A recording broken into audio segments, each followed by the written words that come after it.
Hello, I'm Agnes, and today Henrik and myself will talk a bit about the Capes and Clips update and why we have split it into 2 releases. And we hope that we will be able to clarify some things around the split as well. So the Capes and Clips update will be released in 2 different parts. So one is a summer release and the other one is a holiday release. So that one will be released end of this year.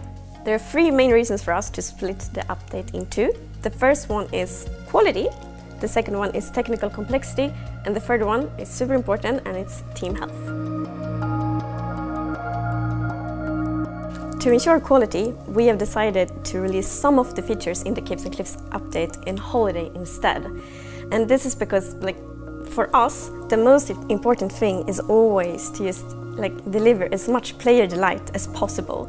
And we have realized that if we don't release some of the features, the more complex features in holiday, there's a risk that they will not be in a good enough quality, and then it will just not be an as great experience. And of course we always want to just provide you with the best possible experience. Hi, I'm Henrik. As Agnes mentioned, one of the reasons why we're splitting this update into 2 is because of technical challenges. This update is huge. We are changing the very shape of the world in Minecraft, adding massive mountains, epic caves, and changing the height of the world in order to fit these things. This is tricky. It touches the core of how the world is generated. It's also tricky for performance reasons because there's just more going on when the world is higher. So we've decided that we don't want to rush this. We want to make sure that we give this the time it deserves. While at the same time, we realize that there's a bunch of features that don't involve changing the way the world is generated. So we decided to split it and put those parts in the summer update and then put the world generation parts in the holiday update. Team health is something that's very important for us. With the Capes and Clips update, we realized if we're gonna release all the features in the summer, we would have to crunch a lot, and we shouldn't. And we don't want to force anyone to work overtime. We also want to acknowledge that we all are living in a pandemic right now, and we know that many have been affected by that. So it's much better to make sure that the team feel as good as possible and are as happy as possible, because then we can be happy and be creative and create a good game. So how exactly are we going to split the features across the 2 updates? In the first update for the summer, we're going to focus on the blocks and the mobs, and not so much world generation. So blocks would include biome blocks such as drip leaf, pointed dripstone, glowberries, and some building blocks such as deep slate, etc. And mobs will include the axolotl and the goat and the glow squid. Most of the world generation is in part 2, but there'll be a little bit in part 1 as well, such as generation of copper, geodes, things like that. The second part is all about world generation. So that's where you'll find, for the holiday update, the new caves, the new mountains, and the new world height, as well as the actual placement of the biomes.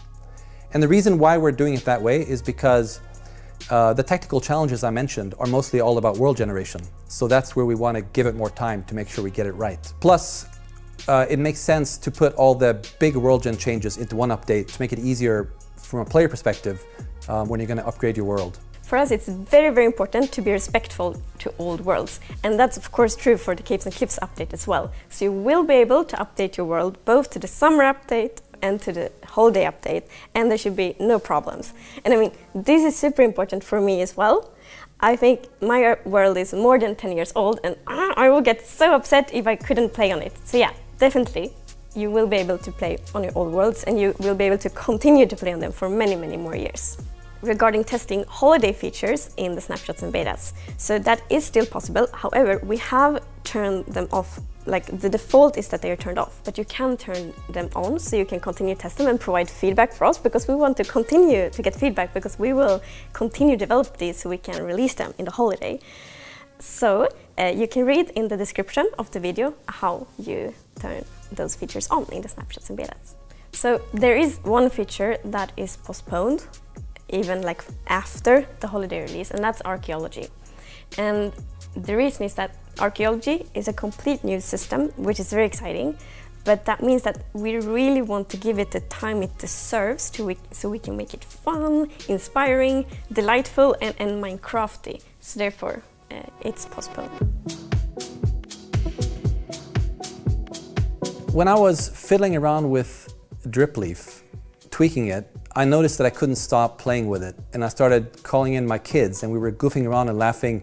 And one thing we've learned in the team is that when you can't stop testing a feature, then you know you're onto something. And a lot of features in this update are like that. So I really hope you're going to enjoy it as much as we are. So the summer update is very focused on mobs and blocks, and I'm so happy that you actually will be able to get almost all the biome blocks in survival, even in the summer update. So myself, I'm already like, oh, it's okay, I'm gonna find a moss block, and then I'm gonna boom it, so I get all the vegetation blocks from the lush caves, and then I can build, you know, a park in my realm or a fancy garden. So yeah, I really hope that all of you also will be inspired by these blocks and mobs, and will be able to just have a lot of fun and be very creative even during the summer. And we are very happy that we actually can release quite many of the features already in the summer, because we know that many of you have more time to play games in the summer, and then we want to be able to actually give you something new so you can have just extra fun when playing Minecraft in the summer as well. And we really hope that all of you are as excited as we are about the summer release, and that the wait for the holiday release is worth it. So yeah, thank you so much for watching, and yeah, see you soon.